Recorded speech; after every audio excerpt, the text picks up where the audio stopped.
Identidad Económica Perú se complace en presentar al economista Zenón Quispe Micalico, ¿no?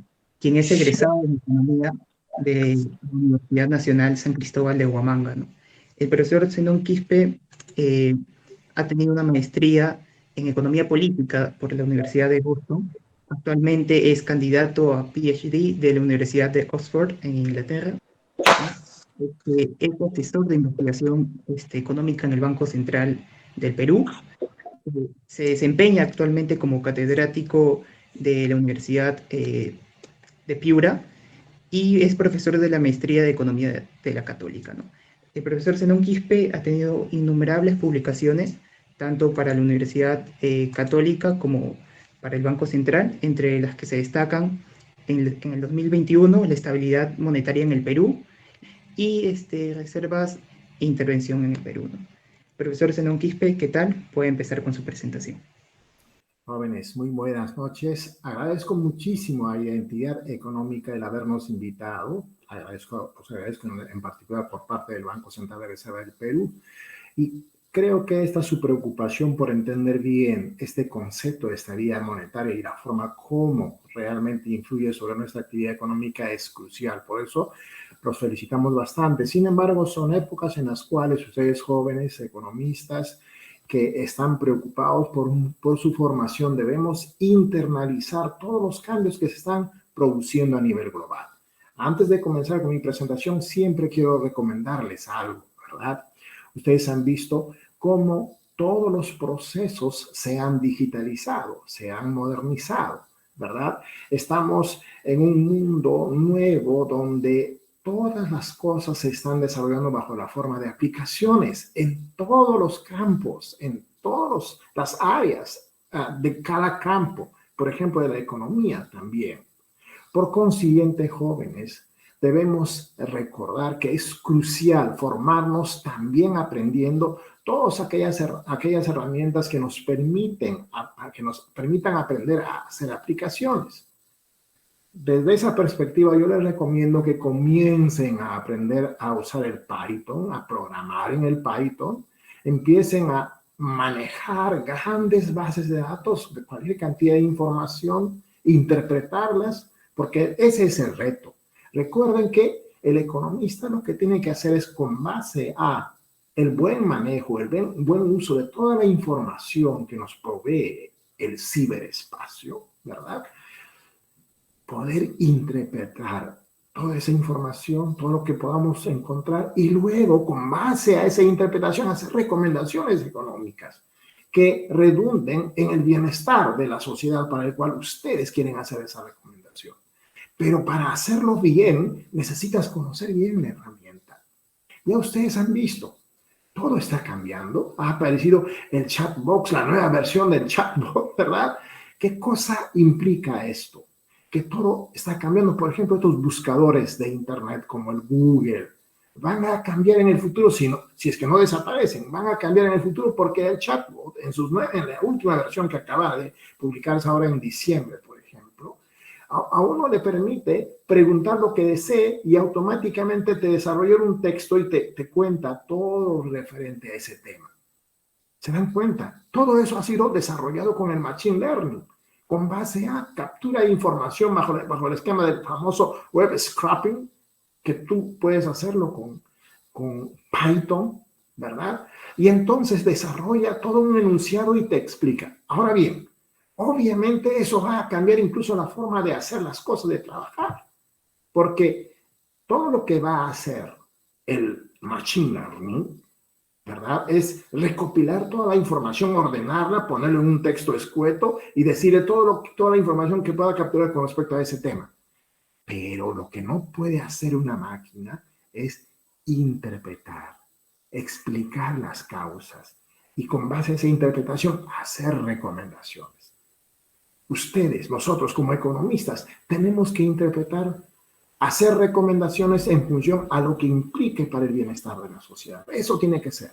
Porque si solamente lo que vamos a hacer es, me han preguntado sobre este tema, allá le pregunto al chatbot que me dé la respuesta y entrego eso como respuesta, entonces no estoy actuando como economista. Porque si ustedes lo hacen así, otros también pueden pedirlo, entonces ¿para qué les van a pedir a ustedes, verdad? Si solamente tienes que preguntarle a la máquina y luego me da la respuesta y luego pienso que eso es el reporte, pienso que eso es el informe. No, eso no es lo que realmente va a ayudar a que las cosas mejoren. Yo puedo utilizarlo, que me dé la información, pero yo tengo que interpretarlo. Con base en esa interpretación y corroboración, porque tengo que corroborarlo, y para eso está la data, para eso está toda la información. Y una vez que interpreto, corroboro, hago mis recomendaciones. Ahí está la clave. Pero como les digo, para corroborar, para interpretar y para recomendar, tengo que saber dominar, manejar las aplicaciones. Es más, tengo que saber generar esas aplicaciones. El futuro de los profesionales es eso, tener capacidad de generar aplicaciones. Con base a esas aplicaciones, como les digo, analizar y recomendar. Este es mi consejo, jóvenes. Bien, de acuerdo a la realidad actual que estamos viviendo, y es importante estar al día con todo lo que esté pasando, ¿verdad? Por eso es importante aprender. Machine Learning hay que aprenderlo, pues. En el futuro se va a construir simple y llanamente en una herramienta común y corriente como ahora lo es la computadora. La computadora es una herramienta para todo el mundo ya. Del mismo modo será, pues, la programación, el saber hacer un aplicativo, va a ser una herramienta en el futuro, para cualquier profesión. Tienen que comenzar a preocuparse por esas cosas, jóvenes, ¿de acuerdo? Entonces, disculpen que haya tomado un poco del tiempo de esto, Juliano. Espero que estés de acuerdo en que lo haya hecho, pero es importante que ustedes entiendan la importancia de continuamente capacitarse. ¿De acuerdo, Juliano? ¿Me dices algo para ver si me están escuchando bien? Muchas gracias por su preámbulo, ¿no? Siempre es adecuado que usted nos esté brindando unas palabras extra antes de empezar, ¿no? Y yo sé que aquí todos los integrantes agradecen bastante sus palabras. Bien, muchas gracias. Esto es importante porque recuerden que ustedes van a ir al mercado laboral. Tienen que tener cualidades, tienen que tener capacidades, tienen que aportar, ¿de acuerdo? Esas son las razones. Bien, jóvenes, la estabilidad monetaria en el Perú. Es importante recordar, jóvenes, bueno, dado que, en primer lugar, ¿cuál es la importancia de la política monetaria? Y para eso, dada la pregunta que ustedes han hecho, previo a la pandemia, durante la pandemia, después de la pandemia. En primer lugar, jóvenes, quiero que vean este gráfico. Este gráfico es sobre el índice del PBI real, evolución del PBI real, desde considerando al 2007 como 100, graficado desde 1998 hasta el 2022 inclusive. Y en este gráfico lo que les estoy mostrando es el índice del PBI real del Perú comparando con el resto del mundo. ¿Qué cosa observamos aquí? ¿Qué cosa le permite a Perú recuperarse una vez pasada la pandemia, una vez pasada la cuarentena? Otra vez sus fundamentos macroeconómicos. Esto es clave, jóvenes. Los fundamentos macroeconómicos son cruciales y es ahí donde calza la política monetaria. La política monetaria tiene un rol esencial, que es la de preservar la estabilidad monetaria. La estabilidad monetaria se refiere a que la sociedad preserve su capacidad de adquirir bienes y servicios. Y esa preservación de su capacidad adquisitiva solo se logra si preservas la estabilidad de precios, si la inflación es la más baja posible. Al mismo tiempo, tú garantizas que el sistema monetario esté estable si es que aseguras que el sistema de pagos, el mercado de dinero y los mercados crediticios se mantengan dinámicos. ¿A qué nos referimos con sistema de pagos, jóvenes? Nos referimos a que toda la cadena de pagos entre bancos y empresas, entre empresas y sociedad, a través de los pagos de salarios, a través de los pagos por la adquisición de bienes y servicios, funciona dinámicamente, no se paralice. Y este fue el primer ejemplo de cómo un buen sistema de pagos puede fácilmente hacer que superes barreras que se puedan presentar, como por ejemplo la pandemia. El gran test a todo sistema de pagos ha sido la pandemia. La pandemia implicó la paralización del sistema de pagos porque las empresas cerraron por la cuarentena y por consiguiente no había flujo de pagos hacia mucha gente, hacia muchas empresas que podrían desarrollar algunas actividades. Se paraliza el sistema de pagos. Si se paraliza el sistema de pagos, se paraliza el mercado de dinero. Si se paraliza el mercado de dinero, se paraliza el mercado crediticio. En ese tipo de contextos tienes que reaccionar, tienes que actuar, de tal manera que tengas la capacidad de reactivar el sistema de pagos y asegurarte de que hayan flujos de dinero que permitan desarrollarse la actividad en general, principalmente asociada a la población que debe de proveerse los bienes y servicios necesarios para seguir sobreviviendo durante la pandemia. Necesitabas ese dinamismo.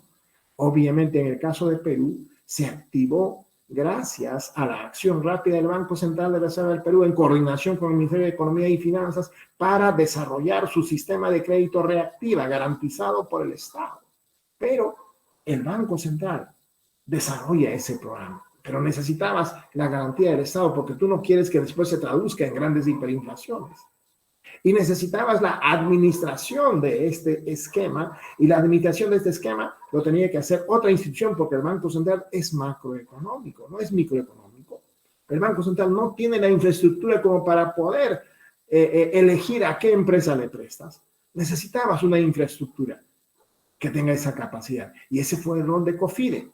COFIDE se encargó de identificar a las empresas, entregar a los bancos. Los bancos tenían que participar en la subasta que hacía el Banco Central por los montos globales.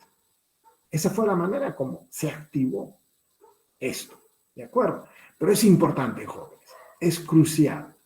El objetivo de la política monetaria del Banco Central es, por consiguiente, preservar la estabilidad monetaria, y esto está refrendado en la Ley Orgánica del Banco Central de 1992 y al mismo tiempo garantizado por la Constitución del Perú de 1993. Eso es lo que le da la autonomía al Banco Central de la Reserva del Perú.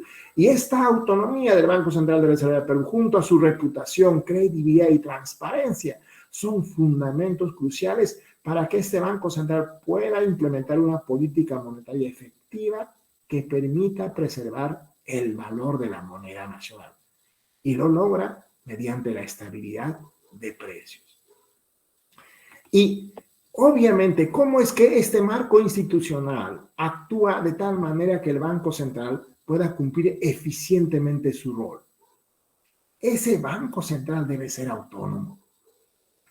En este caso, es muy importante recordar, jóvenes, que cuando el Banco Central operativamente decide cambiar la tasa de interés, no debe pedirle permiso a nadie, porque imagínense si tuviese que pedirle permiso al Congreso.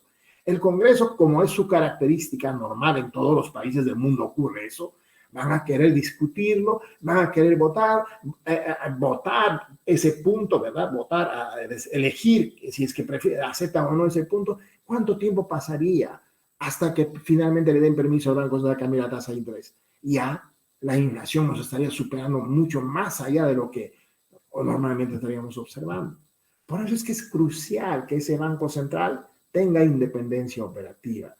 Elija qué herramienta va a utilizar para preservar la estabilidad monetaria. Nosotros hemos elegido la tasa de interés. Ahora, antes hemos combinado la tasa de interés con otro tipo de políticas, como por ejemplo el encaje o también el manejo de agregados monetarios.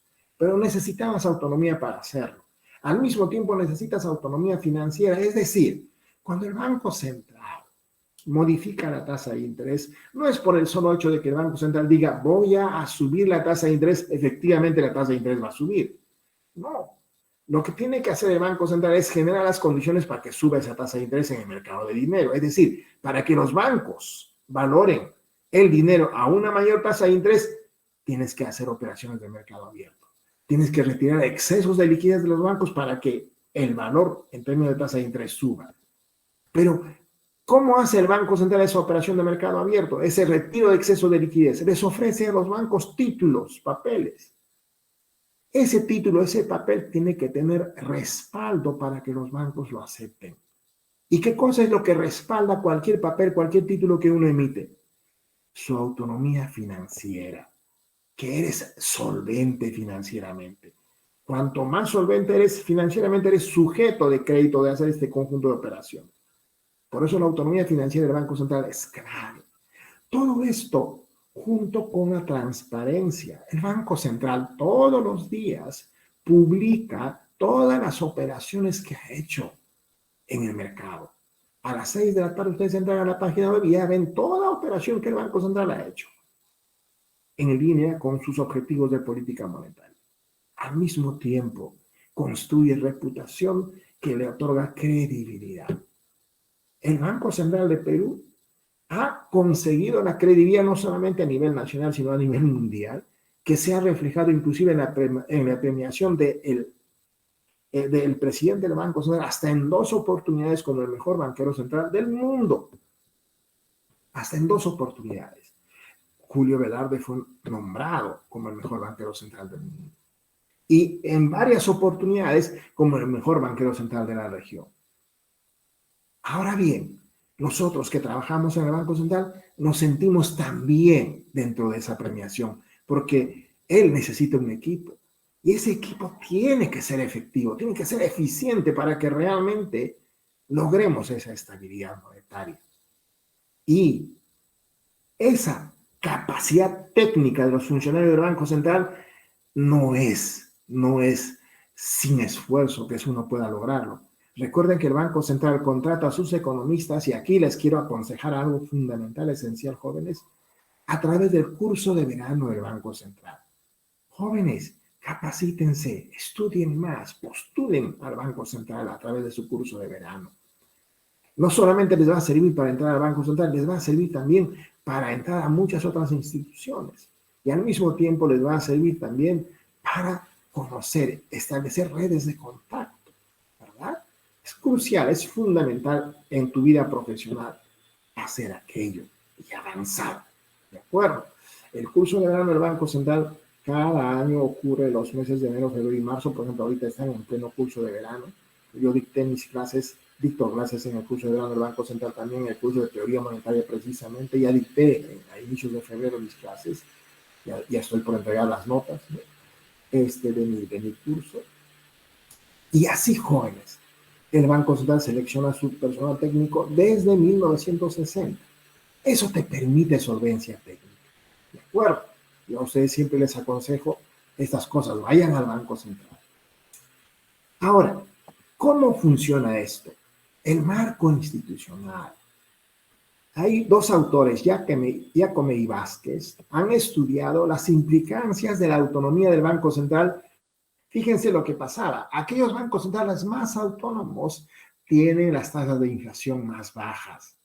Esto es fundamental para el caso peruano, porque obviamente la estabilidad de precios preserva la capacidad de compra de la moneda nacional. Y esto es un escenario óptimo, eficiente, para que los agentes económicos tomen decisiones monetarias y financieras, de inversión y transaccionales, sin preocuparse porque la inflación consuma el valor real de sus saldos monetarios. ¿De acuerdo? Eso es lo importante. Lo importante es, realmente estamos conscientes que se preserve la capacidad adquisitiva de la sociedad, y lo vamos a ver en lo que el Perú ha logrado. Fíjense en este gráfico. Durante las épocas de altos niveles de inflación, y fíjense, aquí está la hiperinflación de 7.482% más o menos, a fines de los 80, ¿de acuerdo? ¿Qué pasaba con el PBI per cápita? Se caía, y se cayó a sus niveles más bajos por aquellas fechas. ¿Y qué pasó en un escenario de estabilidad cuando has controlado la inflación y lo has bajado a niveles promedios de aproximadamente 2.8%? El crecimiento del PBI per cápita fue sostenido. Y esto es lo que captura ese dinamismo que observamos con respecto al mundo, ¿verdad? Perú fue observado por el mundo como un país con grandes posibilidades, gracias a estos logros. Por consiguiente, debemos preservar las cosas que nos permiten avanzar, no destruirlas, ¿de acuerdo? Esto es muy importante. Y entonces, ¿cuál es el mensaje de esto? En un escenario adverso, donde haya niveles altos y volátiles de inflación, ¿qué cosa van a llevar? Hay distorsiones en las señales que provienen del mercado. Hay mucho ruido que genera mucha incertidumbre y por consiguiente complican la toma de decisiones de largo plazo. ¿A qué se refiere esto? Que cuando hay inflaciones altas, yo no quiero invertir, pues, ¿verdad? Y solo me preocupo por el corto plazo. Y esto Y esto va a afectar el crecimiento económico y sostenido, debido a que va a haber ineficiencia en la asignación de recursos, porque cuando la inflación sube, recuerdan, no es que suban todos los precios en forma homogénea, unos suben más que otros. De repente mis costos van a subir más que mis ingresos y por consiguiente mi resultado va a ser una pérdida total. ¿De acuerdo? Y ni siquiera sé exactamente cuándo es porque hay mucha incertidumbre. En cambio, ¿qué sucede cuando hay estabilidad sostenida de precios? Eso es un ambiente de baja volatilidad en la estructura de costos de las firmas. En todos los sectores económicos les permite hacer una mejor predicción de cuál sería su rentabilidad futura si es que hay estabilidad de precios, ¿verdad? Y por consiguiente ellos pueden evaluar distintos proyectos productivos para plazos cada vez más largos. Y eso les permite tener una mejor percepción de los posibles resultados de sus inversiones. Somos economistas, jóvenes. Debemos promover inversiones de todo tipo, inversión económica, inversión social, inversión en cada una de sus características, porque a mayor inversión, mayor productividad. Pero inversión de largo plazo. Un ejemplo de inversión social de largo plazo que genera mayor productividad, la educación. Por eso estudiamos, por eso vamos a la universidad. Pero eso es una inversión de largo plazo. ¿Cuántos años estamos estudiando? A ver, jóvenes. Y eso se desarrolla más sostenidamente cuando hay estabilidad de precios. ¿Cuántos de ustedes, jóvenes? Fíjense, voy a decir el siguiente enunciado más abajo. En escenarios de alta inflación, las familias de bajos ingresos ven reducirse aún más sus niveles de vida. Cuando hay mucha inflación, se reduce más todavía su nivel de vida, por lo que acortan mucho más el horizonte temporal de sus decisiones, centrándose cada vez más en la sobrevivencia diaria. Esto obliga a que los padres involucren a sus hijos en el trabajo para complementar el bajo ingreso familiar. Obviamente, si los niños trabajan, esto va a afectar su formación de capital humano para el futuro. No van a estudiar. ¿Cuál es la diferencia si es que hay estabilidad de precios? Las familias en general y en especial las de bajos ingresos mantienen su nivel de vida y tienen la oportunidad de pensar en el mediano y largo plazo, por lo que pueden evaluar alternativas como el retorno de sus hijos al colegio, a la universidad, contribuir así al desarrollo del capital humano. Y esto mejora el bienestar de la sociedad en el futuro. Yo les pregunto a ustedes, jóvenes, si hubiésemos seguido viviendo en escenarios de alta inflación como ahora lo viven Venezuela, muchos otros países, ¿verdad? ¿Qué hubiese sido de ustedes? ¿Hubiesen estudiado? ¿O hubiesen estado cada día intentando ayudar a papá y mamá a la sobrevivencia diaria? Yo enseño en varias universidades y me alegro de que cada vez veo más personas de origen humilde en las universidades católicas, en la Universidad de Piura. Y ustedes en la Universidad del Callao, ¿verdad? ¿Sí o no? Entonces es muy importante la estabilidad de precios, jóvenes. Es esencial. Miren, pues, cuando la inflación es alta, la inversión se estanca o se cae. En cambio, cuando hay estabilidad de precios, la inversión sube. A eso nos referimos y esos son los resultados que estamos observando. Esto es esencial, jóvenes. Esto pasaba en todas aquellas épocas previas, obviamente, a la pandemia. Entonces, en escenario de estabilidad de precios y en un marco macroeconómico y financiero estable, las expectativas de inflación de largo plazo se enlazan a la meta de inflación. La percepción de riesgos macroeconómicos del país disminuye, induciendo una reducción de los costos de financiamiento a lo largo de las estructuras de plazo de las tasas de interés, porque son menores las tasas de interés, ¿verdad? Y con todo ello se incentiva la inversión de largo plazo.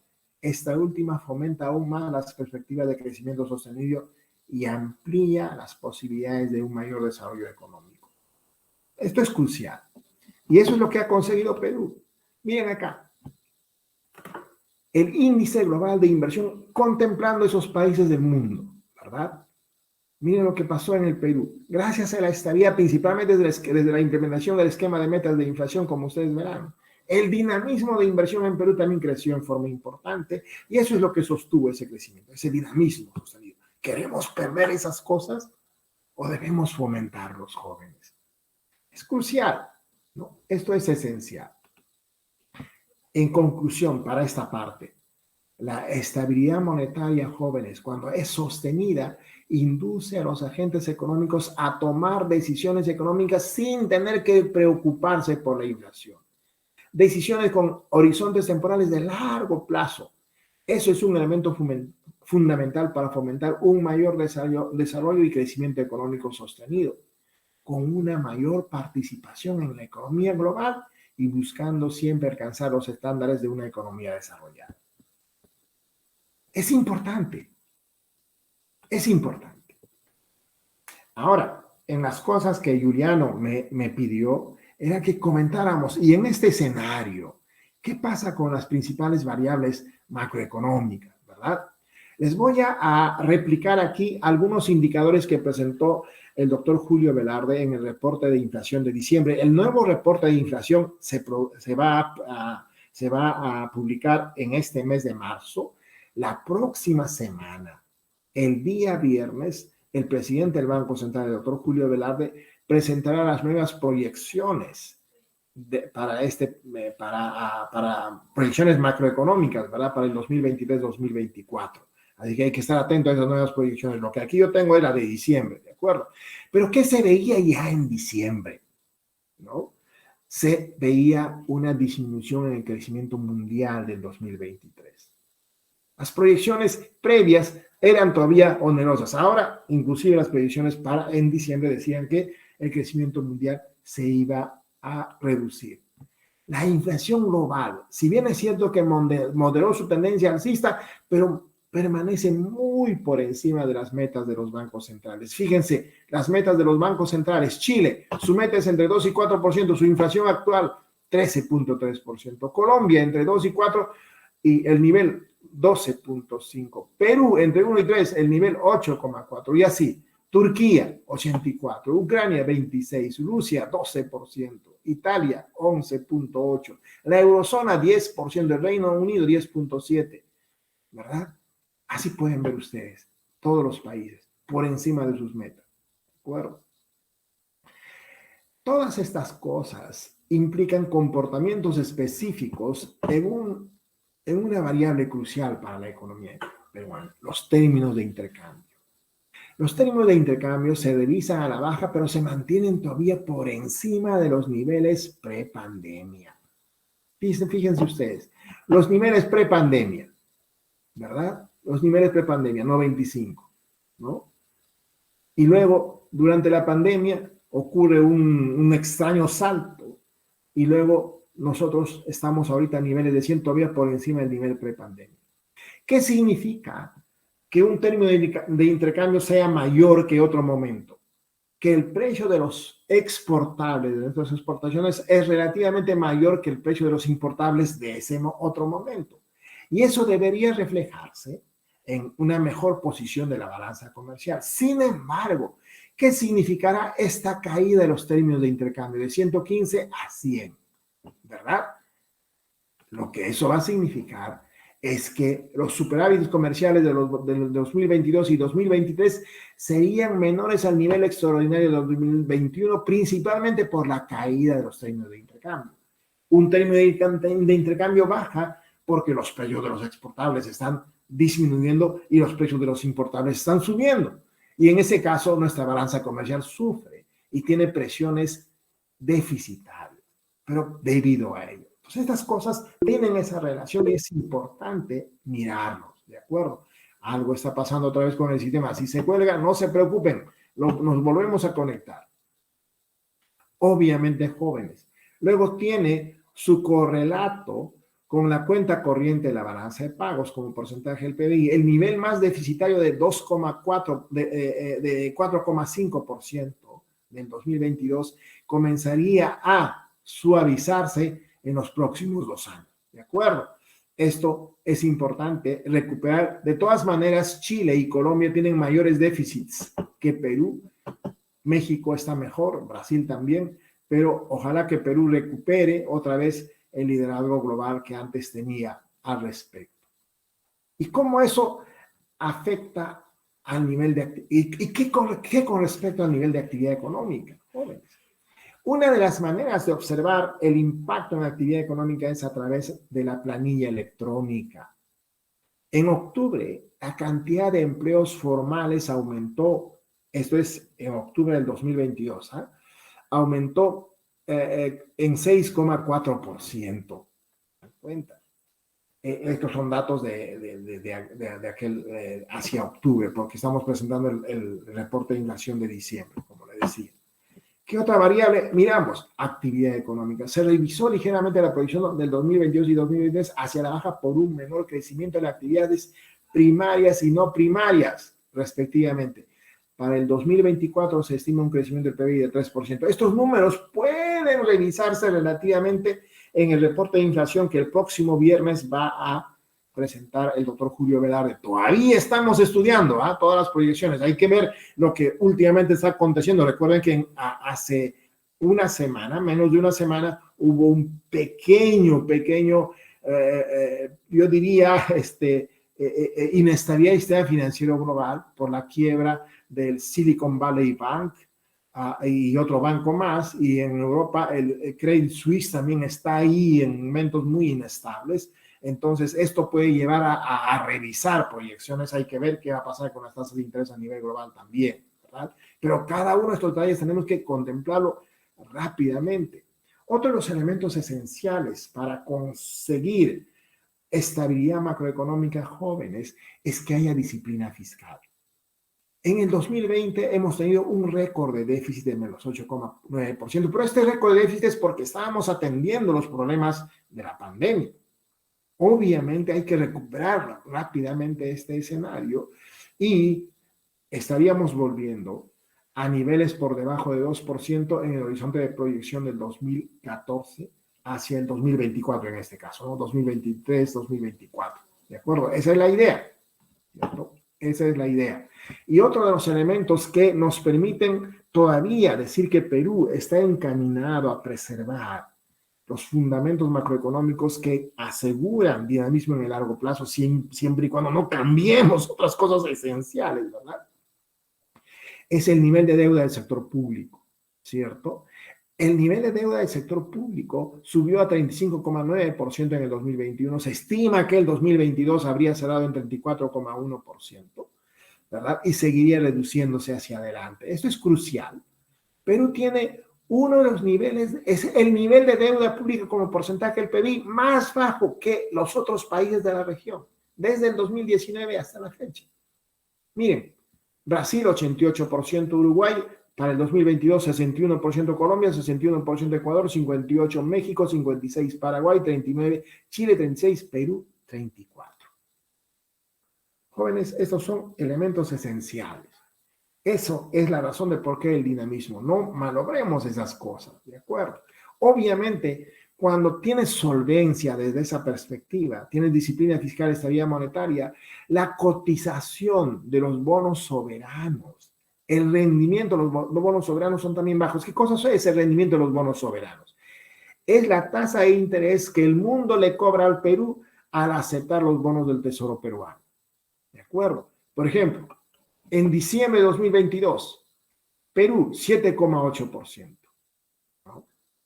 Colombia 13%, México 8%, Brasil 13%. Perú es uno de los más bajos, solamente el más bajo es Chile, superado por Chile nada más, ¿verdad? Miren, hubieron momentos en los cuales casi alcanzamos a Chile, diciembre de 2021, casi igual, diciembre del 2019, por ejemplo, ¿no? Perú 4,2%, Chile 3,2%. Pero ahí estamos, como les digo, ¿no? Esto es muy importante, jóvenes. Política monetaria. Los bancos centrales, recuerden, utilizamos la tasa de interés como una señal sobre cuál es nuestra posición de política monetaria, ¿no? En este caso particular, les estamos presentando relativamente, esto es, para el Perú ya he actualizado la data, esa información al 10 de marzo del 2023. En cambio, el resto de los países todavía está hacia diciembre del 2022 y noviembre para las efectivas, ¿no? ¿Qué cosa vemos? Que Perú, a pesar de que ha estado subiendo su tasa de interés, sigue siendo una de las más bajas de la región, la tasa de interés. Pero hay que subir la tasa de interés para controlar la inflación. Las expectativas de inflación, ¿cierto? Perú sigue siendo una de las más bajas. Y la tasa de interés real, Perú 3,46%, positivo, ¿no? Obviamente, jóvenes, esto es bien importante recordar, ¿no? Cuando nosotros o los países en el mundo suben la tasa de interés, están dando señales a los agentes económicos Cuando yo subo la tasa de interés, le estoy diciendo a los agentes económicos, ¿sabes qué? Te estamos recomendando no gastar hoy, mejor gasta mañana. Porque si gastas hoy, estás presionando a que la inflación sea más alta. No gastes hoy, ahorra y gasta mañana. Esa es la recomendación que se les da, esa es la señal que se da cuando se sube la tasa de interés. Y miren, esto es importante. Me preguntaban niveles prepandemia, durante la pandemia, niveles postpandemia. Uno de los créditos que se contrajo desde la prepandemia, durante la pandemia, fue el crédito de consumo, pero postpandemia ya nos hemos recuperado en crédito de consumo. El crédito hipotecario se contrajo durante la pandemia, pero ya se recuperó relativamente. Esto es lo que hay que mantener, jóvenes. Pero todos estos son señales desde la perspectiva de la estabilidad macroeconómica. Hay muchas instituciones que deben ser fortalecidas más todavía, no debilitadas, ¿verdad? Otra variable que me pidieron señalarles era también la intervención en el mercado de cambios. ¿Por qué el Banco Central interviene en el mercado de cambios, jóvenes? Como ustedes saben, el Perú es una economía todavía parcialmente dolarizada. En nuestra mente todavía están los dólares. Todavía cada rato estamos pensando cuánto está el tipo de cambio. Y tomamos decisiones en esos términos. Obviamente la dolarización afecta a los peruanos si es que nuestra deuda está en dólares. Imagínense si nuestra deuda está en dólares y el tipo de cambio pasa repentinamente de 4 a 5. Si debía $10,000, a un tipo de cambio de 4 eran 40,000 soles. Pero si el tipo de cambio pasa a 5, paso de deber 40,000 soles a deber 50,000 soles, solamente por efecto del tipo de cambio. Y eso de repente ya no me permite seguir pudiendo pagar. Y por consiguiente ya no me permite de repente seguir con mi actividad económica. Entonces, ¿qué hace el Banco Central para suavizar eso? Interviene en el mercado de cambio. Si el tipo de cambio pasara de 4 a 5, el Banco Central no la va a dejar. Tampoco el Banco Central va a detener la tendencia del tipo de cambio. El Banco Central va a ayudar a los agentes económicos a reestructurar su deuda. ¿De qué manera? Le dice, mira, puedo intervenir durante unos días, puedo hacer que el tipo de cambio no suba tanto como de 4 a 5, sino de repente de 4 a 4.1 y luego así, suavemente. Pero no puedo sostenidamente defender el tipo de cambio porque nosotros no fabricamos dólares. ¿De acuerdo? Eso es importante considerar. Pero el Banco Central va a intervenir en tanto puede hacerlo y ayuda a reducir la volatilidad del tipo de cambio. Por ejemplo, durante el 2022 ya el Banco Central había realizado ventas de dólares porque había presiones, ¿verdad? A que el tipo de cambio suba principalmente por los problemas sociales, ¿verdad? Ventas netas de 1.234 millones en el mercado cambiario. Durante el 2022, algunas monedas se apreciaron, pero la mayoría de monedas se depreciaron con respecto al dólar. ¿De acuerdo? Otra variable que Juliano pidió señalar, nuestro nivel de reservas internacionales. Nuestro nivel de reservas internacionales pre-pandemia estaban creciendo. Durante la pandemia hemos tenido que utilizar nuestras reservas internacionales. Bajaron desde niveles de 78,5 a 71,9, pero ahora ya la estamos recuperando otra vez. Llegaríamos hacia el 2023 con suerte a 74,000 millones. ¿De acuerdo? Bueno, en realidad ahorita está en 74,000 millones de dólares al 15 de marzo en realidad. ¿Por qué las reservas internacionales son importantes? Esto es crucial, jóvenes, recordar, ¿no?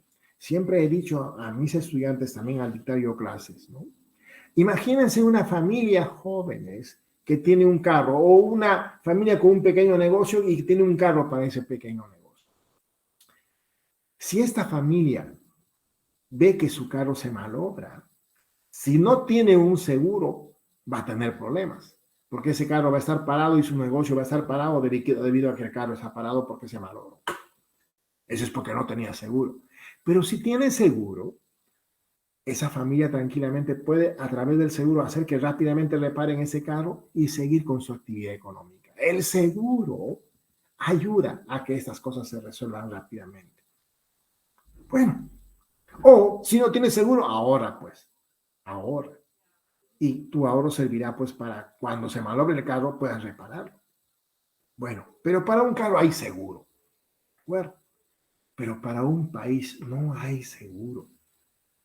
Nadie puede asegurar un país. ¿Saben lo que costaría asegurar un país? Entonces un país tiene que ahorrar.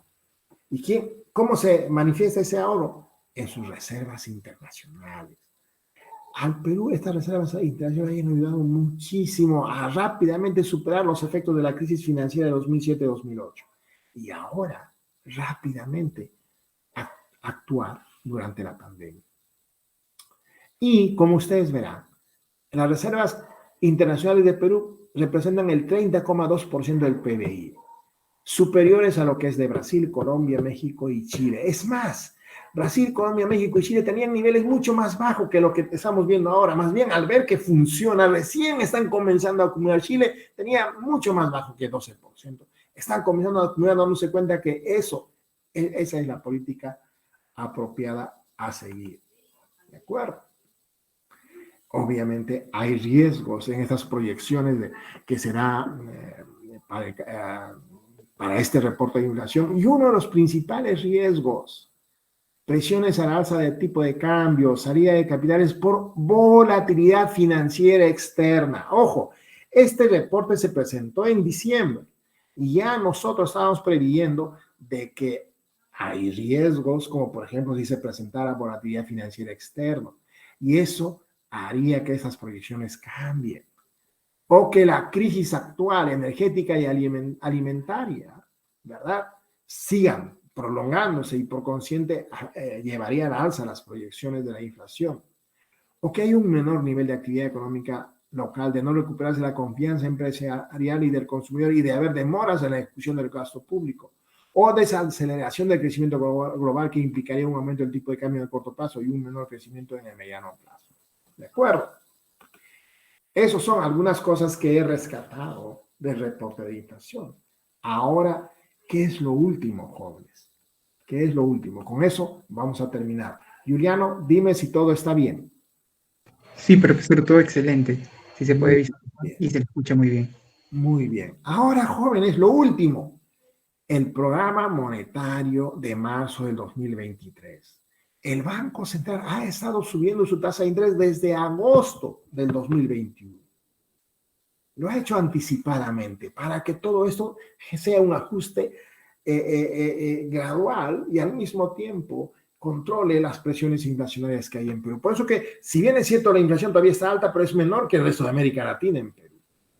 Actualmente, habiendo llegado en enero a 7.75%, lo ha mantenido en 7.75%.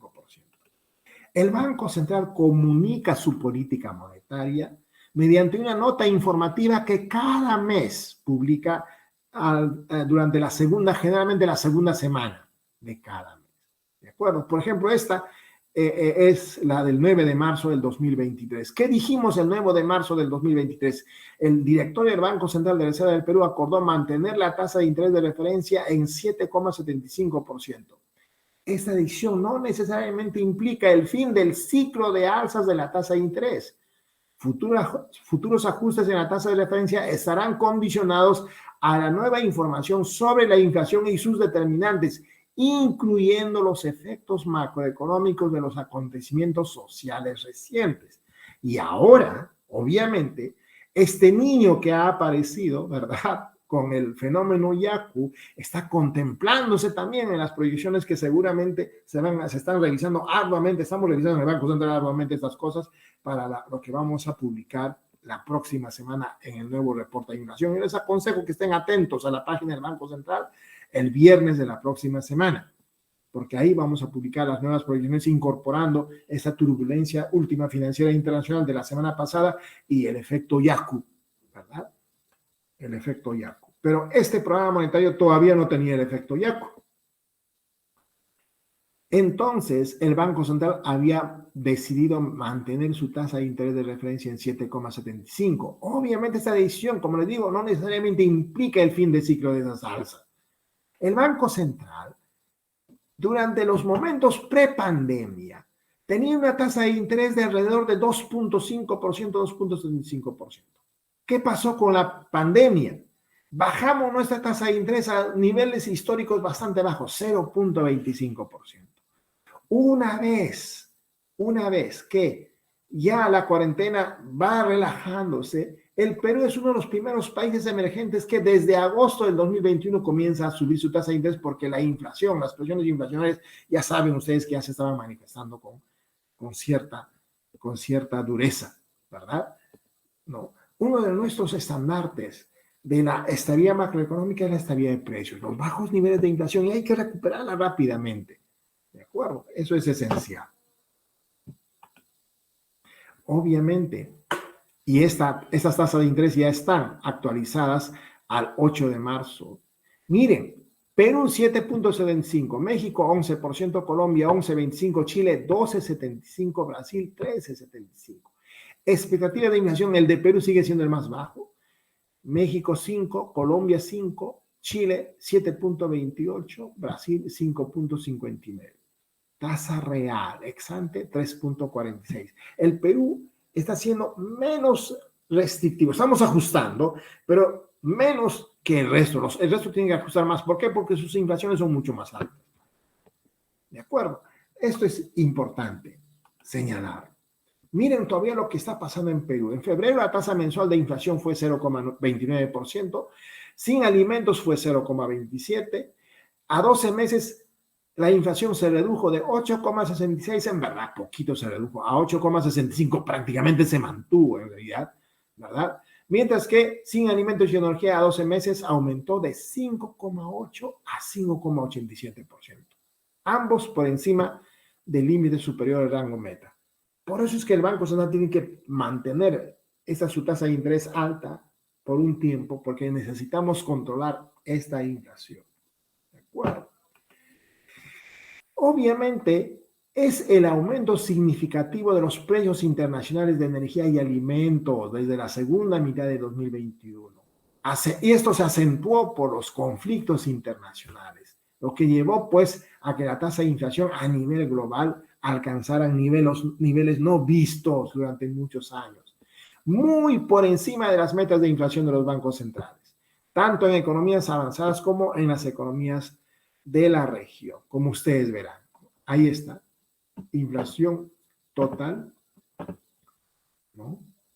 Perú, su meta 2% y su inflación actual 8,7%, por debajo de Colombia, Chile, Reino Unido y Alemania, ¿verdad? Ahí está. Pero, ¿qué cosa está explicando este comportamiento? En el caso peruano, son los conflictos sociales los que principalmente han llevado a este comportamiento de los precios en los últimos meses. ¿Por qué? Fíjense la variación de la inflación por cuestiones energéticas. El precio de energía bajó entre junio hacia febrero. Miren cómo bajó, ¿verdad? Pero alimentos y bebidas siguieron subiendo, ¿verdad? Y la inflación sin alimentos y energía estaba más o menos ahí estable, pero por alimentos y bebidas subió en forma importante. Y fue pues con los conflictos sociales la que no pasaba por las carreteras bloqueadas, etcétera. Los alimentos no llegaban, no pasaban, no circulaban, obviamente, ¿no? Porque a nivel global los fletes de importación ya están bajando. Por esas razones deberían bajar la inflación. Los índices bálticos, por ejemplo, también están bajando. ¿Qué otra cosa se está observando a nivel global? El precio de los petróleos está disminuyendo, el precio del trigo está disminuyendo, el precio del maíz se ha estabilizado hacia la baja, el precio del aceite se ha estabilizado y hacia la baja. Es decir, la inflación debería estar bajando. ¿Por qué en Perú se mantiene alta y está subiendo? Por los conflictos sociales. ¿De acuerdo? Es importante decirlo, ¿no? Aunque la inflación global en enero continúa a la baja, toda la inflación en todo el mundo, emergente, global, desarrollados, emergente, todos están bajando, ¿verdad? Pero Perú no todavía. ¿Por qué? Obviamente ya hemos visto la razón. Las expectativas de inflación a 12 meses disminuyeron de 4,62 en enero a 4,29 en febrero. El Banco Central, jóvenes, busca esto, busca inducir a que las expectativas de inflación se mantengan bajen y se ubiquen dentro del rango meta. ¿Por qué? Porque como ustedes saben, ¿ustedes qué dicen? Si el Banco Central hoy día sube la tasa de interés, ¿eso va a resolver el problema de la inflación de hoy día? Ya no, ya la inflación es alta. Lo que el Banco Central puede hacer es inducir a aquellos agentes económicos que forman expectativas a que bajen esas expectativas. ¿Por qué? Recuerden, eso es lo que digo siempre a mis estudiantes, ¿no? ¿Cómo las expectativas? ¿Cómo operan las expectativas? Jóvenes, ustedes son economistas, van a asesorar en cualquier tipo de actividad económica. En esas actividades económicas que ustedes asesoren, siempre se firman contratos y los contratos que se firman contratos hacia adelante, contratos a 1 año, a 2 años, a 3 años. Si, por ejemplo, ustedes fuesen proveedores de carpetas para la Universidad del Callao, o la Católica, pongamos, donde enseño y sé de esa historia, ¿no? La Universidad Católica necesita 10,000 carpetas y le dice al consultor, durante los próximos 2 años quiero que me traigas 10,000 carpetas. El proveedor de carpetas tiene que firmar un contrato con la Universidad Católica para que le reciba esas carpetas. Igual la Católica también firma el contrato para que le provea esas carpetas. Pero en ese contrato, ¿qué cosa debe aparecer con seguridad? El precio. ¿Qué precio van a poner para la entrega de estas carpetas durante los próximos 2 años? ¿En función a qué determinas ese precio? En función a tus expectativas.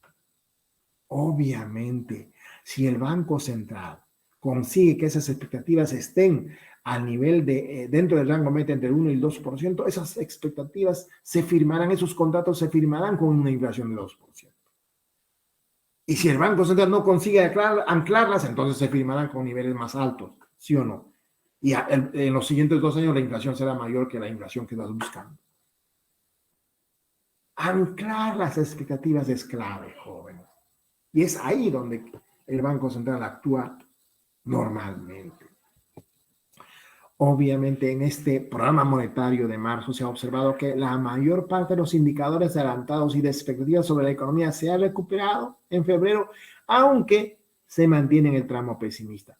¿Qué quiere decir que se mantiene en el tramo pesimista? Está por debajo de 50. Miren, situación actual del negocio 48, nivel de ventas 41, nivel de producción 39. Si es que está por debajo de 50, pesimista. Si está por encima de 50, optimista. Antes de la pandemia, estaba por encima de 50. Fíjense, del negocio, nivel de venta 53, 54. Con la pandemia se cayó a 41. Pero en diciembre de 2022 se había recuperado, pero con los problemas sociales se volvió a caer otra vez. Se está recuperando relativamente en febrero, pero sigue en el tramo pesimista. Entonces, estos indicadores para el Banco Central son importantes mirar. Las perspectivas de crecimiento de la economía económica mundial han mostrado una ligera mejora, aunque subsiste el riesgo global de los efectos de la política monetaria restrictiva en las economías avanzadas. Recuerden que la Reserva Federal todavía tiene problemas de inflación y todavía está viendo que hacer ajustes de la tasa de interés, aunque ellos deben reunirse hoy y mañana. Probablemente no cambien su tasa de interés debido a la turbulencia financiera que durante esta última semana se ha presentado a nivel global, ¿no? Entonces habrá que ver qué cosa hace mañana y pasado mañana la Reserva Federal. Con eso, jóvenes, el director del Banco Central se encuentra muy atento a la nueva información referida a la inflación y sus determinantes, incluyendo la evolución de las expectativas de inflación y la actividad económica, para considerar de ser necesario modificaciones adicionales en la posición de política monetaria. El directorio reafirma su compromiso de adoptar las acciones necesarias para asegurar el retorno de la inflación al rango meta en el horizonte de proyección. ¿Cuándo es ese horizonte de proyección? Al cierre de este 2023, nosotros esperamos volver al rango meta. Ojalá que este fenómeno ya desaparezca en las próximas semanas, ¿no? Pero está difícil la situación. Jóvenes, es muy importante la estabilidad monetaria, esencial para la estabilidad macroeconómica, pero también para el crecimiento económico sostenible y para el desarrollo. El nivel de pobreza aumenta con la inflación. por lo menos no empeora si haces esta vía de precios. Y tienes que desarrollar otro tipo de políticas para mejorar la situación de las personas. Educación de largo plazo, pero productiva, es fundamental, ¿verdad? Recuerden, jóvenes, cada vez que elevemos nuestro capital humano, estaremos elevando las capacidades también de esta nuestra economía. El que ustedes, a través de identidad económica, estén informándose de esa manera, implica educarse más también, implica informarse más también, implica elevar su capital humano, preocuparse por eso. Por eso los felicito, jóvenes, y les agradezco bastante a nombre del Banco Central esta invitación. Y hasta aquí mi presentación, y estaré atento a cualquier pregunta que ustedes quieran hacer. Muchísimas gracias, jóvenes. Muchas gracias por su presentación, Zenón Quispe, ¿no? Ha sido muy fructífera su presentación y verdaderamente los compañeros lo están agradeciendo, ¿no? Ahí se ve todo lo que están brindando, sus aplausos, ¿no? Y bueno, ahora pasamos a la parte de preguntas. Si algún compañero desea hacer alguna pregunta, puede levantar la mano a través del Meet.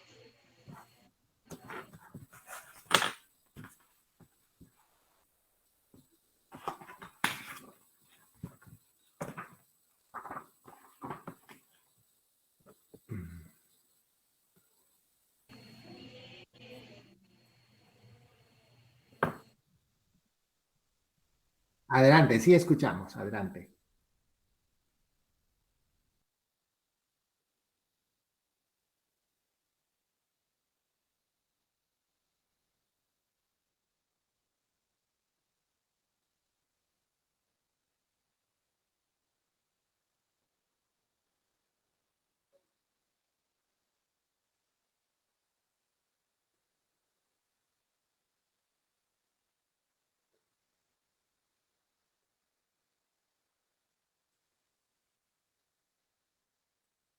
Muchas gracias por su pregunta. Muchísimas gracias. Bueno, hay varios elementos aquí, ¿no? Uno de los elementos fundamentales, y esto es crucial, gracias por tu pregunta. En un escenario donde las economías desarrolladas, ¿verdad? Están subiendo sus tasas de interés. Esto va a tender a que los capitales fluyan desde las economías emergentes hacia las economías desarrolladas. Esta salida de capitales podría reducir las fuentes de financiamiento para muchas actividades, ¿no? Obviamente. Sin embargo, recuerden, el Perú ha reaccionado anticipadamente. El Perú ha estado subiendo su tasa de interés todavía, como le digo, desde agosto del 2021. Y no necesita subir demasiado más allá de lo que los otros países están subiendo, porque lo hemos hecho anticipadamente y han visto nuestras expectativas de inflación están bajas. Obviamente el Banco Central está bien atento, muy atento a que si aparece algún dato que pueda desestabilizar ese proceso, rápidamente va a actuar. Entonces, ese riesgo para Perú relativamente es menor que, por ejemplo, para Chile, Colombia, Brasil, ¿de acuerdo? En México se ha observado, ¿de acuerdo? Pero es menor. Espero con eso haber contestado tu pregunta, pero quisiera ampliar un poquito más a propósito de la crisis financiera, de la turbulencia financiera que últimamente está observando, pero quizá voy a hacerlo contestando otras preguntas de ustedes. Adelante con sus preguntas. Sí, la compañera Tamara Wari ha levantado la mano. Creo que tiene algo que decir. Adelante, Tamara, por favor. Buenas noches, profesor. ¿Qué tal? Sí, cuando estuvo haciendo la exposición, me percaté que usted habló de los términos de intercambio. En cuanto a los términos de intercambio, comentó de que cuando estos disminuían, ¿no? Probablemente también tiende a disminuir la balanza comercial, ¿verdad? Podría contrarrestarlo, por ejemplo, en cuanto a las exportaciones, un aumento en el volumen de la producción. Muchísimas gracias, hija. Muchísimas gracias por tu pregunta. Sí, Bueno, y tengo otra más, pero si a ver, me la va contestando por partes sería mejor. ya, te lo voy contestando, te lo voy contestando. Recuerda, esto es muy importante. ¿Qué cosa es un término de intercambio? Es el precio relativo de las exportaciones sobre el precio de las importaciones. Cuando los términos de intercambio caen es porque el precio de nuestras exportaciones están disminuyendo y el precio de nuestras importaciones están subiendo. Entonces, si el precio de las exportaciones están bajando, ¿no? Entonces, por ese efecto precio, nuestra balanza comercial podría sufrir, ¿verdad? De hecho, que la balanza comercial, en el caso peruano, en proyección, sufre. Ahora, ¿puede eso contrarrestarse aumentando el volumen de nuestras exportaciones? Bueno, en tanto tú no estés produciendo a pérdida, probablemente podrías todavía aumentar el volumen de tus exportaciones, pero ¿qué pasaría si esta caída en los precios ya te lleva a tener pérdida? Probablemente no aumentes el volumen de tus exportaciones, más bien probablemente incluso disminuyas tus exportaciones, ¿verdad? Y eso más bien podría empeorar todavía la balanza comercial, ¿de acuerdo? Entonces, creo que es importante observar eso. Sin embargo, les comento de que uno de los componentes de estos términos de intercambio del precio de nuestros exportables es el precio del cobre. El precio del cobre todavía se mantiene alto con respecto a estándares internacionales, ¿de acuerdo? Entonces, eso nos brinda todavía una buena posibilidad de mejor Sí, progresar. justo por eso le comentaba. Todo lo que te decía esta mi respuesta, ¿no? Obviamente, podríamos exportar más para resolver el problema pero ¿ustedes creen que un exportador exportaría más si su precio está bajando? No, no, yo me refería a que, por ejemplo, yo leí en Puncha Perú, que sacó el MED, con algunas estadísticas también del BCR, que la bajada del precio del cobre para las proyecciones de este año, con la bajada que iba a haber del precio del cobre, se iba a tratar de contrarrestar con una subida del volumen de la producción, ¿no? Porque me parece que el cobre es lo que más o menos, ¿no?, sostiene un poco la economía, ¿no?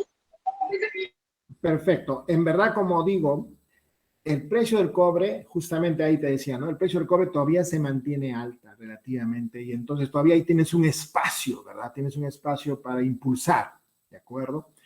El Banco Central ya considera estas posibilidades dentro de sus proyecciones, te cuento. Ya considera. Lo que adicionalmente podríamos hacer, el Perú tiene muchas otras ventajas comparativas adicionales. Nosotros somos agroexportadores por excelencia, ¿no? Somos los primeros exportadores en el mundo de arándanos, ¿verdad? Somos grandes exportadores de quinoa. Hay que mejorar la productividad de estas cosas porque tenemos las ventajas comparativas y ampliar esas exportaciones. Se han estado ampliando y diversificar, ¿verdad? Eso va a ayudar al desarrollo económico. Claro que en términos de volumen todavía no es comparable con respecto a las exportaciones tradicionales, ¿verdad? Sin embargo, han estado aumentando nuestras exportaciones no tradicionales. Además, hay que también fomentar ese tipo, ¿no? Que precisamente se dice también en Punche Perú, precisamente, ¿no? Muchas gracias por tu pregunta, hija. Adelante con tu otra pregunta. Sí, profesor. Sí, en cuanto a la crisis que ahorita hay mundial, ¿no? Por este tema de más que nada de lo que es la geopolítica, ¿no? La guerra de Rusia y Ucrania. Si bien el tratado que yo ahorita de los cereales, ¿no? Para que no afecte esto a las exportaciones de cereales de Ucrania, si bien, como usted dijo, ¿no?, el precio de los cereales ha bajado, acá todavía se mantiene alto, ¿no? Y por consecuencia los productos, ¿no?, que salen de los cereales. Y todo eso está generando inflación, ¿no? Entonces, yo leí que el BCR está que contempla dentro de sus proyecciones estas, o sea, la guerra entre Rusia y Ucrania, pero con las estadísticas que sacó, tenía una en un escenario positivo, ¿no? De que la guerra no continúe, sino que acabe. En caso de que la guerra continúe, como usted dijo de que todavía no se estaba tomando tan en cuenta la guerra de Rusia-Ucrania, en caso de que la guerra continúe, ¿qué tanto sería el efecto que esto podría ocurrir, ¿no? Para este 2023 y para el 2024? Bueno, en realidad las proyecciones sí contemplan, principalmente las proyecciones contemplan debido a la paralización de los canales de distribución de los productos alimenticios en general. Sin embargo, lo que se ha ido observando, como se ha presentado en los gráficos, era que ya fletes de importación se habían venido reduciendo porque algunos otros canales ya se estaban activando, ¿de acuerdo? De todas maneras, la guerra de Ucrania, en Ucrania, la invasión rusa a Ucrania, ha paralizado los canales, están operando, pero con ciertos límites, ¿verdad? Obviamente también la productividad en Ucrania ha caído por la guerra, ¿no? No necesariamente ellos están proveyendo la cantidad de alimentos que normalmente proveían, ¿de acuerdo? Y en el caso peruano también la producción doméstica en términos de su distribución ha disminuido debido a los conflictos sociales, ¿de acuerdo?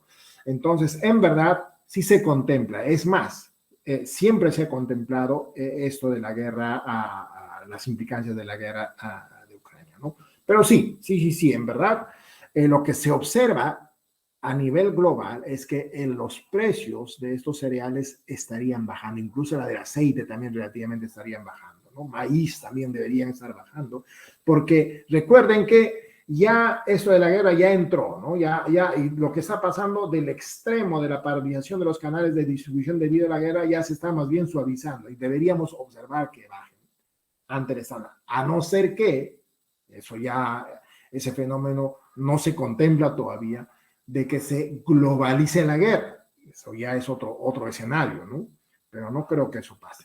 Profesor, y por decir, ¿no? En este caso, ¿no? En el que, bueno, no sé si, o sea, en su opinión de usted, la crisis de los fertilizantes, ¿no? Que vienen de Rusia, ya ha habido, ya se han visto los efectos, porque claro, los efectos no se iban a ver en el momento, ¿verdad? Los efectos se iban a ver después, ¿no? En las siguientes producciones, ¿verdad? Y sumado todo esto a lo que es el niño, ¿usted cree de que la inflación en cuanto a alimentos aumente un poco más? ¿Muchísimo más? Bueno, en realidad yo le recomendaría, estamos haciendo revisiones de nuestras proyecciones, precisamente que van a ser publicados la próxima semana. Yo les aconsejaría esperar un ratito para ver las nuevas proyecciones, ¿de acuerdo? El viernes de la próxima semana van a salir las nuevas proyecciones. Ahí vamos a ver todos. Hay todo un conjunto de consideraciones, obviamente, allí, y vamos a verlos, ¿de acuerdo? Muchísimas gracias por tus preguntas, hija. Había otro joven también que quería preguntar. Adelante. Mi profesor, más bien los compañeros han dejado algunas preguntas en el registro de la ponencia, ¿no? Y una de estas es, ¿cuáles son las determinantes de la masa monetaria en el Perú? ¿O qué debemos de entender cuando algunas veces escuchamos masa monetaria? Bien, muchas gracias. Como ustedes saben, jóvenes, muchas veces se habla del concepto de si la oferta monetaria es endógena o es exógena, ¿verdad? Una cosa debemos con toda seguridad entender, ¿no? De todas maneras, el Banco Central puede controlar la cantidad de dinero, ¿de acuerdo? Porque el Banco Central crea dinero a través de la base monetaria. La base monetaria es la emisión primaria. Ahora, la emisión primaria es todos esos billetes y monedas que todos nosotros utilizamos para hacer nuestras transacciones, más las reservas que tienen los bancos en sus bóvedas o en los cajeros automáticos que nosotros luego retiramos para hacer nuestros gastos. Todo eso forma parte de la emisión primaria. Todo ese dinero que se llama emisión primaria fue creado por el Banco Central. Y es la base de la siguiente etapa, que es la creación secundaria de dinero. ¿Y cuál es la creación secundaria de dinero? es lo que se produce a través de la intermediación financiera. Les voy a dar un ejemplo, jóvenes, ¿no? Para entender bien esto. Primer raciocinio que debemos entenderlo claramente. Si yo, por esta charla, les cobrase a ustedes 100 soles, y todos ustedes, supongamos que sean 50, ¿verdad? Que sean 100 ya. Cada uno pone una chanchita de 1 sol, cada uno, y me pagan los 100 soles. ¿Habría cambiado la cantidad de dinero en la economía? No, no habría cambiado la cantidad total de dinero en la economía. ¿Por qué? Porque solo hubo un cambio de manos. Ustedes reunieron 100 soles dando 1 sol cada uno y me pasaron a mí los 100 soles. Solo hubo un cambio de manos. No cambió en nada la cantidad total de base monetaria en la economía. Pero una cosa sí cambió. Ese dinero dio una vuelta más. A eso se le llama intermediación, ¿no? En este caso a través del sistema de pagos, ¿no? Una vuelta más. Ustedes me pasaron los 100 soles a mí. Primer paso, importante que hay que comprender, ¿de acuerdo? Segundo paso, supongamos que yo estoy contento y quiero invitarles a cada uno de ustedes su vaso de quinoa con manzana. Y le digo a los proveedores de quinoa con manzana ahí en las carreteras que están cerca a su universidad, a su casa, ¿verdad? De quinoa con manzana. Les digo, por favor, den a estos muchachos sus 100 vasos de quinoa y manzana. Y yo les voy a pagar, hasta puedo utilizar el IAPE, ¿no? Yo con el IAPE digo, ahí te toma, yo te pago los 100 soles. Con el IAPE puedo utilizar y les digo, ya está pagado. Puede pasar eso. Dio una vuelta más esos 100 soles. Pero miren la diferencia de si no fueran ustedes el que me paga por esta charla. Supongamos que el que me paga es el Banco Central. Si el Banco Central me pagara esos 100 soles, ahí sí va a haber un cambio en la cantidad total de dinero en la economía, en esa base monetaria. Porque el Banco Central no tiene de dónde pagarme, sino solamente fabricando 100 soles. A eso se le llama emisión primaria. A Zenón quiso por dar esta charla, le paga 100 soles fabricando los 100 soles. Ahí aumentaría la cantidad total de dinero así, contante y sonante en la economía en 100 soles. ¿De acuerdo? Ahora bien, Zenón está feliz, les ha invitado a cada uno de ustedes su vaso de quinoa con manzana, ¿no? El vendedor de quinoa con manzana feliz recibe los 100 soles por Yape, por Plim, por cualquier sistema, ¿verdad? O en efectivo. Recibe los 100 soles y dice, ¿qué voy a hacer con estos 100 soles? Bueno, voy a comprar los 10 kilos de quinoa para mañana, a 10 soles el kilo. Se va a su proveedor y le compra los 10 kilos de quinoa a 10 soles el kilo para la quinoa de mañana. ¿Qué va a pasar? El vendedor de la quinoa en el mercado dice, oye, tengo 100 soles, yo vendo abarrotes, voy a decirle a mi proveedor de abarrotes que me traiga 2 cajas de abarrotes a 50 soles cada caja. Es más, utilizo nomás el blockchain, ¿verdad? Utilizo la página web y en la página web hago mi pedido al de abarrotes y el de abarrotes está conectado también al blockchain y a través de esa conexión entra a través de un nodo y hay un pedido de 2 cajas de abarrotes. Yo le proveo, te encargo de proveerlo y luego hay un transportador que también está conectado en otro nodo del blockchain, ¿verdad? Y dice, yo quiero ser el distribuidor, yo le llevo en mi moto las 2 cajas. Miren, la cadena de distribución, inclusive virtualmente puede ocurrir. Este vendedor de abarrotes paga con su Yape los 100 soles por las 2 cajas de abarrotes de 50 soles cada uno. El vendedor mayorista que finalmente recibe los 100 soles activando toda esa cadena de distribución, recibe los 100 soles, ¿qué hace? Tiene a su hija, a su hijo estudiando en la Universidad Católica y dice, voy a pagar la mensualidad. Va con sus 100 soles a pagar la mensualidad de la Universidad Católica. Qué lindo sería, ¿no? ¿Sí o no? Y la Universidad Católica le dice, ahí está el banco, deposítalo en esa cuenta. Jóvenes, eso pasaría. Y ahí se acaba el circuito de esos primeros 100 soles que creó el Banco Central para pagarle a Zenón Quispe. ¿Cuántas vueltas dio ese dinero? Ya nos estamos acercando al concepto de masa monetaria. ¿Cuántas vueltas dio ese dinero? 1, le pagaron a Zenón Quispe por la charla. 2, segunda vuelta, Pagamos por los 100 vasos de quinoa con manzana. Segunda vuelta. Tercera vuelta. Pagaron por los 10 kilos de quinoa a 10 soles el kilo. Cuarta vuelta. Pagaron por las 2 cajas de abarrotes a 50 soles la caja. Quinta vuelta. Pagaron por un mes de educación en la Universidad Católica. Esos 100 soles dieron 5 vueltas. Y movilizaron bienes y servicios por hasta 500 soles en total. ¿Por qué 500 soles en total? Porque 5 veces por 100. Veamos que si eso es verdad. 5 veces por 100 es el dinero por su velocidad de rotación. El dinero por la velocidad de rotación es igual al precio por el volumen de transacciones. El precio, mi hora de conferencia, 100 soles. Precio, una hora por 100, va 100. 2. ¿A cómo costaba cada vaso de quinoa con manzana? A 1 sol. Por 100 vasos, 100 van 200. ¿A cómo costaba cada kilo de quinoa? A 10 soles. Por 10 kilos, 100 van 300 soles. ¿A cómo costaba cada caja de abarrotes? A 50 soles por 2 cajas, 100 van 400 soles. ¿Cuánto costaba el mes de educación en la Universidad Católica? 100 soles por un mes, 500 soles. Esa es la forma como la base monetaria empieza a formar la masa monetaria porque está movilizando. ¿Y dónde se va a reflejar eso? Ahí viene la siguiente parte de este proceso, porque les he hablado también de la creación secundaria de dinero. ¿Dónde va?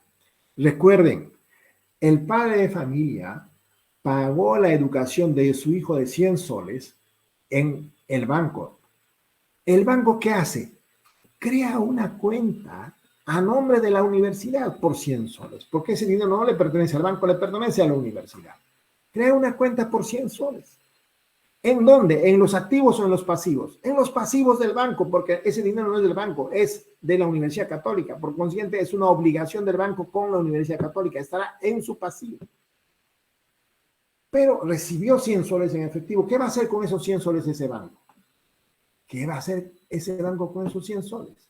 Bueno, ese banco lo que va a hacer con esos 100 soles es, va a guardar como reserva 20 soles, porque digamos como ejemplo la Universidad Católica cada vez que retira dinero retira 20 soles. ¿Y qué va a hacer con los 80 soles restantes? Lo presta. Lo presta, jóvenes. ¿Y a quién le va a prestar? A un agente económico que quiere prestarse 80 soles. Supongamos que yo soy ese agente económico Z que me presta 80 soles. Ya presten a mí los 80 soles. ¿Qué hago con los 80 soles? Me voy a Saga Falabella a comprar mi reloj despertador porque necesito despertarme en realidad. En Saga Falabella me compro mi reloj despertador que vale 80 soles. Le pago los 80 soles y Saga Falabella lo deposita en su banco otra vez. Miren, hay un primer depósito de la Universidad Católica de 100 soles. Ahora hay un segundo depósito de 80 soles de Saga Falabella. En total hay 180 de depósito. Todo comenzó con el primer 100 soles de depósito. Ahora, Saga Falabella depositó 80 soles en el banco. ¿Qué va a pasar? Recibe el banco esos 80 soles y dice, Saga Falabella depositó 80. ¿Qué voy a hacer con esos 80? Guardo 20 para atender los retiros de Saga Falabella y presto 60. Y hoy ya soy otro agente económico, oye, me presto los 60 y me compro un par de zapatos en Bata. Bata me vende el par de zapatos por 60 soles. ¿Y qué hace con esos 60 soles? Lo deposita en su banco. Ahora hay 3 depósitos en ese banco. El primero por 100, el segundo por 80 y el tercero por 60. Y hay 240 que comenzó con esos primeros 100 nada más. Está ampliando la masa monetaria. La masa monetaria va a estar compuesta por ese dinero primario, emisión primaria que crea el Banco Central, más esa creación secundaria de dinero de los bancos que se generan a través de la intermediación financiera. Todo ese dinero digital que se crea forma parte de la masa monetaria, siempre y cuando esté asociado al sol, pues, ¿no? No estamos hablando del Bitcoin, no estamos hablando de los stable coins, no. El Bitcoin no forma parte de masa monetaria. El Bitcoin es un activo turbulento, dicho sea de paso, su precio sube y baja, y etcétera, ¿no? Eso sería el concepto de masa monetaria. Muchas gracias. Espero que con esta ilustración se haya entendido claramente esto. Adelante. Sí. el compañero que haya hecho la pregunta estará conforme, ¿no? Acá hay otra pregunta más, ¿no? ¿Sigue siendo una propuesta viable permitir la libre disposición de las AFP por ciertos periodos? Bueno, debemos pensar en el corto plazo y en el largo plazo, ¿no? Debemos pensar, lamentablemente, los peruanos, lamentablemente, y esto es muy importante, jóvenes, no estamos acostumbrados a ahorrar con perspectiva de largo plazo. Tienes que ahorrar para ese resto de tiempo. Tiene que haber un equilibrio. Esa sería mi manera de responder a tu pregunta. Gracias, Julián. Bien, profesor. También existe otra pregunta, ¿no? ¿Cuáles son las principales decisiones y acciones que se han tomado para tratar de conservar la estabilidad monetaria? Es una pregunta también que nos han dejado. Muchísimas gracias, ¿no? Esto es muy importante, jóvenes, ¿no? Cuando hay altos niveles de inflación, como por ejemplo la hiperinflación que Perú ha vivido a fines de los 80, si ustedes preguntan a sus padres, ellos deben recordar lo terrible que ha sido esa hiperinflación. Se pierde capacidad adquisitiva. Lo primero que necesitabas, ¿no?, era una gran reforma estructural, hacer que el Banco Central tenga la capacidad de generar estabilidad monetaria. Y eso lo has logrado dándole autonomía. El primer elemento institucional que ayudó a generar estabilidad monetaria, el primer elemento ha sido la autonomía del Banco Central. Luego tenías que construir credibilidad, reputación. Pero ¿cómo consigues reputación? ¿Cómo consigues credibilidad? Con mucha transparencia, pero al mismo tiempo con capacidad técnica. Y el Banco Central, cada vez que implementa cualquier tipo de operación, la publica y es transparente. Nosotros estamos llanos a sus solicitudes a hablar de todas estas cosas, ¿no? Ahora, eso es la parte institucional, pero la parte operativa. Tienes que subir la tasa de interés en caso de que haya inflación. Ahora, ¿cómo una subida de tasa de interés se transmite hacia una reducción de la inflación? Les voy a dar un ejemplo bien sencillo, ¿no? Recuerden que la tasa de interés hace poco estuvo en 0.25%, ¿no? Entonces, supongan ustedes que yo tengo que tomar una decisión. Ahorita tengo 100 soles. Si tengo 100 soles, yo puedo decidir comprar 10 kilos de pan a 10 soles el kilo, o ahorita o el próximo año. Si lo compro ahorita, compraría los 10 kilos de pan a 10 soles el kilo. Pero si lo compro el próximo año, tengo que tomar en consideración qué cosa va a pasar el próximo año. Si la inflación fuese 2%, el próximo año los 10 kilos de pan costarían 102 soles. Si la tasa de interés es 0.25 y yo ahorro esos 100 soles para el próximo año, ¿cuánto tendría el próximo año? Tendría 100 soles con 25 centavos, nada más, el próximo año, con una tasa de interés de 0.25. Pero los 10 kilos de pan van a costar 102 soles. El próximo año voy a poder comprar menos kilos de pan que este año. Cuando la tasa de interés está bajita, entonces yo prefiero gastar hoy día. Pero eso pasa si es que la inflación es baja. Ahora, ¿qué pasa si empieza a subir la inflación? Todo el mundo gasta hoy día, ¿verdad? Y presiona y los precios empiezan a subir. ¿Qué hace el Banco Central? Sube la tasa de interés. Ahorita está en 7.75%, ¿sí o no? Ahora pensemos, tenemos 100 soles. Si compramos ahorita el pan a 10 soles el kilo, tendríamos 10 kilos de pan. Si la expectativa de inflación se ha anclado al 2%, el próximo año los 10 kilos de pan costaría 102 soles. Pero si la tasa de interés está en 7.75%, si yo esos 100 soles lo ahorro, el próximo año tendría 107 soles con 75 centavos. Pero los 10 kilos de pan solo van a costar 102 soles. Voy a poder comprar más pan el próximo año. Cuando el Banco Central sube la tasa de interés, te está diciendo, no gastes ahora. Compra mañana que vas a poder comprar más pan. Entonces, al inducirte a no gastar ahora, estás controlando la inflación. Espero que ese ejemplo haya contestado conceptualmente bien la pregunta que ustedes han hecho. Adelante, Juliano, y muchísimas gracias por invitarnos. Debido a los rezagos, yo me comprometo en una próxima oportunidad a hablar con ustedes virtualmente para poder contestar la cantidad de preguntas que ustedes necesiten hacerme, porque creo que su plan era tener esta conferencia hasta las 9 de la noche. Muchísimas gracias, Juliano. Sí, profesor, muchas gracias a usted. Verdaderamente ha sido un grato momento, ¿no? Que usted nos brinde las ponencias, su sabiduría, ¿no? Y pues esperamos en otro momento también contar con usted, ¿por qué no? Muchas gracias a todos los participantes, profesor, nuevamente. Y no se olviden también de que estaremos subiendo esta ponencia en nuestros canales de YouTube, Facebook, y también estará colgado en nuestros canales de transmisión también. Gracias. Muchísimas gracias, jóvenes. Muy amables. Chao, un gusto de verlos. Chao. Chao.